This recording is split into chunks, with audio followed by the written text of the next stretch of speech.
Peace family, it's Bakari Lumumba back once again, the progenitor of LumumbaSpeaks.com, a Black empowerment initiative where we believe we could gain a competitive advantage by always betting on Black. I'm back once again. I'm actually going to be doing a current events video. As you all know, I typically do videos based on politics, education, etc. But I have a collaboration with the SOS show, sharing our stories. And they asked for me to do a current events topic. And so, as we know, unfortunately, there's been a lot of things in the news recently, particularly a brother being killed once again out of Minneapolis, Dante Wright. So I had some conversations with some brothers and sisters at the gym about this.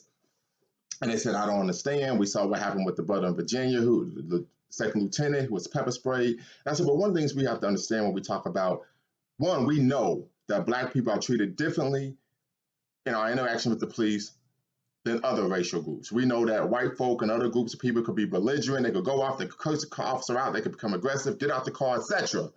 And no hurt or harm comes to them. The greatest example is Dylan Roof killing 9 parishioners at a church in Charleston, South Carolina, right? And then, of course, being taken alive and even given a sandwich to eat, a hamburger to eat. But I think there's another aspect. One, we're dealing with anti-Black racism. For those of you who don't know, anti-Black racism is defined as an antagonistic relationship between Blackness and the possibility of humanity. So we know, as us who have actually survived we're the children of the Holocaust of enslavement, right, of chattel enslavement, that this was the only enslavement in the world on which the people that were enslaved were denied their humanity, their humanness, their recognition as a human being. And many scholars argue that when we talk about anti-Black racism, we're still striving and fighting for our recognition, not just in America, but throughout the world, globally, as human beings, right? Second, I think it's very important that we echo the wisdom of one of our greatest ancestors, the father of Black nationalism, Martin Robeson Delaney, right, who stated that we as Black people, we aren't actually citizens in this country. We're denizens, right? And that we're not living in this country by right. We're living in this country by privilege, right? And some examples would be, of course, when we look back at Hurricane Katrina, happened, 16 years ago?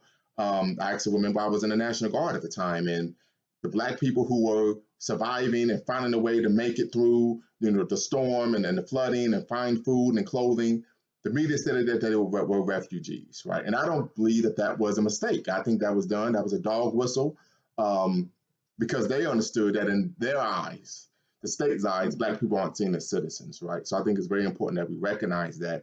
But there's also been some conversations regarding how do we address these issues, right? We know in Minnesota, the governor has still been pushing for police reform. We know Minnesota is a Democratic state. Many people say that we vote Democrat, many of these issues won't happen. We know Minneapolis right now is, you can argue, the epicenter of police genocide right now in America as it relates to Black people. And what we're finding is that Minnesota's Democratic, Hepburn County is Democratic, right? I mean, the state is Democratic, but yet they haven't passed any police reform bills. And so I think it's very important that we understand politically that we're advocating for substantial political victories, not symbolic victories. We see a lot of symbolic victories in terms of Black people or women getting certain positions. They're breaking the glass ceiling, per se, which is a good thing.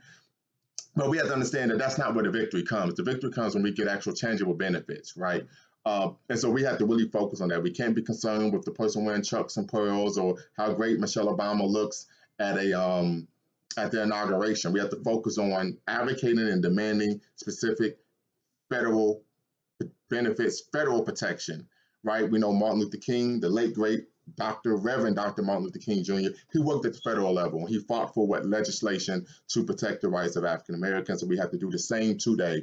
And as you all know, in previous videos, I've talked about and echoed and really pushed the importance of us advocating for an executive order, Equal Protection Act, in which any killing of an unarmed citizen by law enforcement is a federal crime. It will be investigated and prosecuted at the federal level, and it's punishable with a mandatory minimum sentence of 25 years to life. The reason why I'm pushing for the federal rather than the state level is, as we know, oftentimes at the state level, an officer could be exonerated. We know that many urban areas are majority Black or people of color, right? But unfortunately, many counties are majority white. Voter rolls, voter registration comes from what? I'm sorry. Jury registration comes from voter registration. So you can only get called to be a juror if you're what? Registered to vote in that particular county. And so they can stack the jury racially. At the federal level, they knock all of that out, and it's actually a actual neutral jury in terms of the racial numbers. So I think it's very important that we push for that executive order. I've actually written an article on that. I will include that in the link below. But we have to really advocate for that. We need to be contacting our governors, local state representatives. I've done that, and even sending a email or letter to the president, which I've done. So I'm actually practicing what I'm preaching here. But I think that is very, very, very important. Also, we're hearing a lot, and this has taken place since George Floyd last summer, about where there's a care gap in terms of policing. We've heard a lot of people advocate, even Ice Cube talked about the wealth gap, right, between Blacks and other groups in this country, or even an empathy gap. We even hear in education that we talk about the achievement gap. But I think the most important gap that Black people have, and we're really not addressing, is the power gap. And if we're going to be honest, everywhere that Black people live, we see these issues of miseducation, police violence, right, a wealth gap, etc. And the issue is because, as Dr. Amos Wilson taught us most eloquently in his seminal text, Blueprint for Black Power, is that we're powerless to stop them. And I always give the analogy, I work with young people, of if you're a boxer and the guy keeps hitting you with a jab, it doesn't mean that he's a great boxer. It may mean that your defense is incompetent. So we have to then look at what are some of the ways that we can actually work as a group, as a race, and unite to gain power to prevent these things from happening to us. And I think I have a number of different initiatives that we will discuss in later videos about how we can make that happen.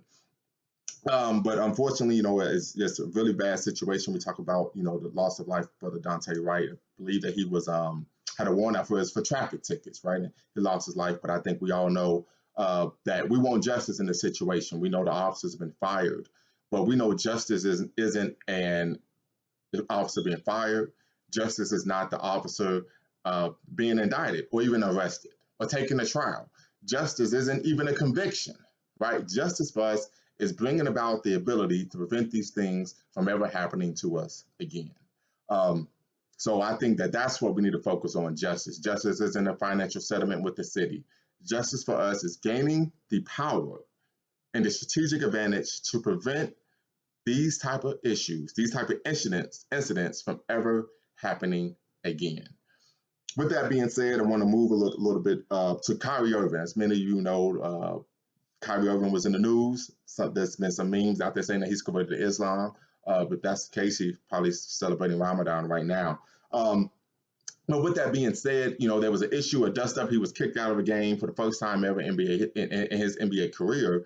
And it was over one of the players on the Lakers, Dennis Schroeder, I believe is his name, calling him the N-word. And so a lot of people, I had a lot of conversations with people about this. And one of the things that they stated was, that, right, what you actually find with many African Americans, particularly African Americans who tend to embrace their African heritage, history, and culture, they come back saying, hey, I don't want to be called that. Many people argue that it's a term of endearment, so on and so forth. I don't play that game, right? I got enough sense to know better than that. But I think the greatest example that shows it's not a term of endearment was Nicki Minaj, actually maybe a year or two ago, put out a picture in which somehow, some way, maybe even tangentially, she referred to Malcolm X as the N-word. And people pushed back, hey, you can't call Malcolm X. He's one of our greatest leaders. He's one of the greatest African Americans that ever lived, so on and so forth. You can't call Malcolm X the N-word. And so the level of respect that we have for Malcolm X, I would hope that we would have for all of us as a people, right? To where all of us as a people would not refer to each other as such. So I think that's very important. We could think of the work of the great comedian Richard Pryor. And when he went to Africa, right? And he said, I realized I wasn't using the N-word. And he says, I realized what? Because there weren't any there, right? So he came back. He, of course, removed that word from his vocabulary. And I think that, and I know that there are other groups, women, LGBTQ, that use words that with each other that if someone else used them outside the community would be an issue. I understand that happens, but I think for us, the fact that the word is rooted in chattel enslavement, rooted in the dehumanization of Black people, and for me, I think that even the use of the word is still reminiscent of a slave mentality. I think it's best for us as a people not to use the word. I understand what it's like to come to consciousness. You kind of bull in the china shop and you're, excuse me, really excited to share this new knowledge with everyone. But I think it's also very important that we understand the roots of the word, where it comes from, the etymology of the word, and that's something that we just removed from our vocabulary.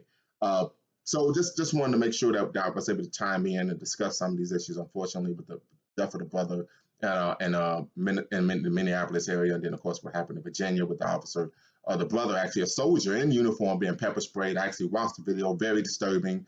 The officers were screaming and yelling at him, get out the car with the guns drawn. He said, I'm afraid to get out the vehicle. I'm afraid to move. And the officer says, well, you should be, right?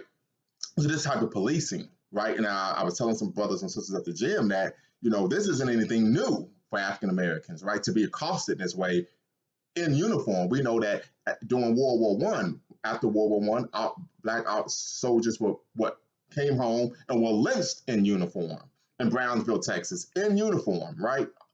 So this just goes to state, as I stated previously, that the real issue is here we aren't considered citizens, right? And that we have to find a way in holding our government accountable to give us equal protection. And when they aren't receiving equal protection, that the officer is criminalized, not just fired, not just that a settlement is paid out by the city, but if this individual is criminalized, right? I looked up some different statutes. I think reckless endangerment will be in case, can be applied for the situation in Virginia with the officer, even abuse of power, right? So we have to go beyond just firing individuals, raising awareness. We have to advocate for these issues to be criminalized, right? And individuals to be held accountable. I can recall that during the Kennedy administration, I know a lot of Black people feel a certain way about the Kennedy administration, but during the Freedom Summer in the Mississippi Delta, there were sheriffs who were denying African Americans their civil rights, their constitutional rights to register to vote, so on and so forth. Kennedy's Justice Department, which was ran by his brother at the time, I believe Robert Kennedy, opened an investigation. They charged those sheriffs, and they all went to federal prison. Right, so individuals who are denying us our rights, who are engaging in anti-Black racism that actually goes against the principles of the Constitution of the United States of America, these individuals have to be criminalized, right? So I think we really have to advocate for that. But as I stated before, we have to bridge the power gap, right? Politically, economically, and socially, and morally. Dr. Amos Wilson states that we have to have a political, economic, and moral imperative to gain Black power.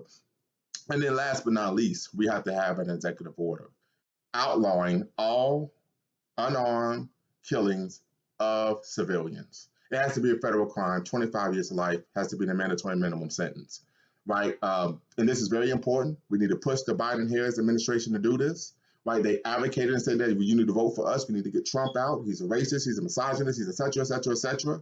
Now you're in office. Black people are still being killed. It's a Democratic administration, and they have to step up to the plate and bring about an executive order that guarantees us equal protection under law, particularly in policing. So that's all I have for now. I appreciate you all. Till next time. Peace.